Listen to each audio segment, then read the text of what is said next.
Eto guys, magluluto na naman tayo. At ang iluluto natin ulit ngayon ay itong pansit bato. Nung una ako magluto, first time ko yon. So, yung may mga pagkakamali akong nagawa. So, yung mga pagkakamali ko sa una kong pagluluto ay itatama ko ngayon sa pangalawa kong pagluluto. O, eto ang ating mga ingredients. Siyempre,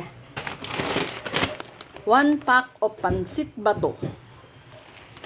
Siyempre, garlic, sibuyas, chicken na minarinade ko sa toyo at paminta, pork na nakamarinade din sa toyo at paminta, at ito ang aking hipon na halabos ko na siya, tapos yan, in-slice ko.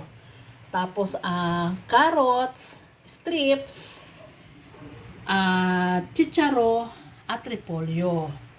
At dito muna tayo sa ating frying pan. Kasi akin munang ibigisa nang nakabukod ang aking meat sa frying pan na to. Kasi hindi pwedeng sama-sama kaagad kasi hindi magigisa ng mabuti. Ayan guys, magsisimula na tayo. Wait lang. Eto guys, mainit na ang ating frying pan. O yan, lagyan natin ng konting mantika. Dito naman sa kabilang kawali, yan, yung tubig.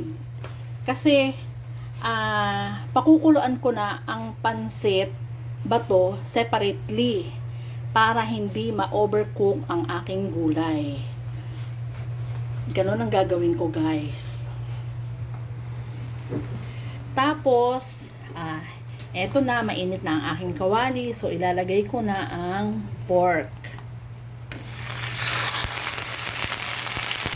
Ilagay na natin ang ating chicken. Ayan. Eto na guys. Okay na ang ating meat. Ngayon, set aside muna natin siya.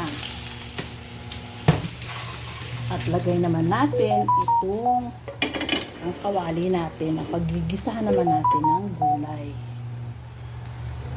Guys, magsisimula na tayo maggisa. Lagyan natin ng mantika ang ating kawali para makapaggisa na tayo ng gulay. Ayan. Ilagay na natin ang ating bawang. Golden brown na ang ating bawang. So, ilagay naman natin ang ating sibuyas. Lagyan natin ng konting patis. Konti lang guys. Pampalasa lang. Yan. Bango. Napakabango. Maaamoy nyo lang. Lagay natin ang ating hipon.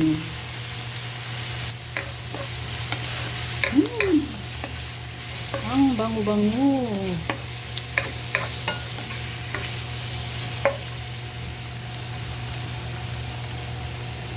At ilagay natin ang ating carrots.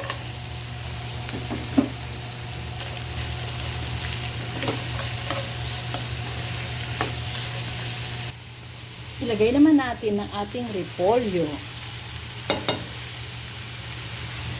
Ilagay na natin ang ating meat. Actually guys, dapat kanina pa. Nakalimutan ko. Ay naku, mali na naman.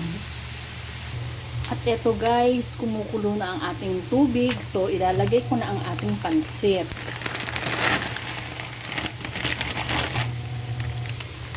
Ayan. Ayan guys, kailangan maiinitan silang lahat para magpantay ang luto.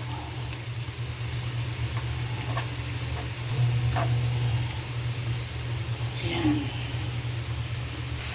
Lagyan natin ng oyster sauce.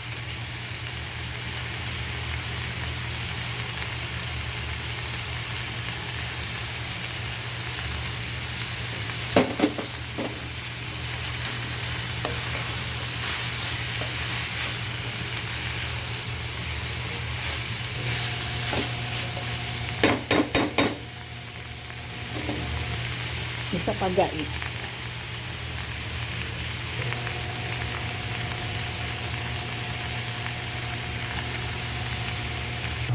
Ito na guys. O ayan, kukunti na ang tubig nito. So, pwede ko na siyang isama ito sa pansit. So, ngayon, ilalagay muna natin ang ating chicharo. Ayan. Tapos, ilalagay natin itong pansit bato. Ayan. Diba? So, hindi na ma-overcook ang aking gulay kasi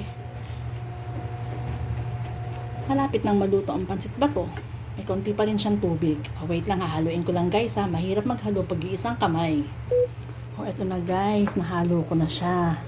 Ang ganda na itsura niya, ano? Oh, ang ganda ng kulay. Tutuyuin ko lang ng konti at luto na to. Ayan. Wait lang tayo guys. O, eto na guys. Luto na ang ating pansit. O, ayan. Diba? Ang ganda na itsura niya. Ang ganda ng color combination. Ayan guys. Luto na. Eto na guys. Ang ating finished product. O, ayan. Diba? Umuusok pa talaga. O, ang sarap. Okay guys. Thank you for watching. See you next time. Bye!